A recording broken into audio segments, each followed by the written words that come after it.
Ladies and gentlemen, could you please welcome Scott Mann, the Member of Parliament for Cornwall.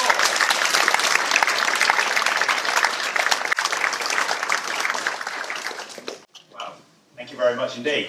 We should all be optimistic today. 44 days until we leave the European Union. Yay. Fantastic. Look, I thought, I'm not John Redwood, I'm Scott Mann, and I know many people in this room won't know who I am, so I thought it'd probably be a good idea to run you through a bit of my background before we get on to talk about the issue of the day. So, I spent 20 years working for the Royal Mail. Okay, I was a postman. In fact, I think I'm the only MP that can ever say that I delivered my opposition's leaflets as well as I was selected back in 2012 by the good people of North Cornwall Conservative Association. I actually beat one of David Cameron's A-listers.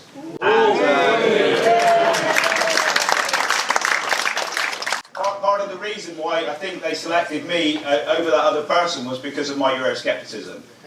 It was a very tight vote that evening, but they put me on course in 2012 to go out and knock on as many doors as I could. And we set about that straight away. We managed to knock on 20,000 doors before the 2015 general election. And what I learned in those 2.5 years was pretty vital in terms of what we're doing now. So I represent a very coastal community. You know, I've got ports like Padstow and Bude, who in the 70s and early 80s had a thriving fishing community. A thriving fishing community that we've seen devastated under the common fisheries policy. You know, people try and pigeonhole Euroscepticism and people that supported Brexit. I walk around London, I see people all the time say to me, you know, you don't know what you voted for, you're all thick, you know? I can tell you right now, the people of North Cornwall knew exactly what they were voting for. They aren't racist, they aren't bigoted, they want their sovereignty and their democracy back in the United Kingdom and back into Westminster. I seem to have been a jinx on Westminster, so since I've been here I've had 2 Prime Ministers, 2 general elections and a huge referendum. The general election in 2017, my majority went up ever so slightly, and I was really proud. I think it was predominantly to do with the stance that I'd taken in Parliament on this issue. And I have to tell you also, working in the Treasury, often it was a case that you know, it's very difficult to get them to say anything good about the Brexit process. And that was a huge frustration for me as a PPS in there. I wanted to talk positively about these international trade deals that we're going to be doing. You know, for me, to tie us into the customs union in the current state of affairs would be an absolute disaster for the United Kingdom. You know, you've got 27 countries that are all bound by a trade policy, almost like a big ship, a big tanker that can't change direction very quickly, and a nimble country on the side that can set its trading tariff and arrangements on its own course. And I think that puts us in an exceptionally good position as a United Kingdom to take this thing forward. So I see the benefits for that. On fisheries, you know, we've already heard Macron talk about the idea that we're going to trade access to the fishery for some sort of trade deal. For me, you know, any extension to the implementation period would be completely disastrous to my fishery.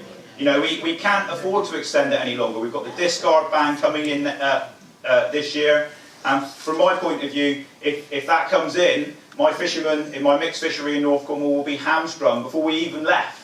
You know, so I am a believer that we need to get out on the 29th of March. I think the deal, we could probably get the deal over the line if we had the concession, but I'm not sure it's coming from the EU. I don't think they think we're all going to cave. They think we're all just going to fall over and fall in the line. Well, I can assure you that I won't be falling in the line. And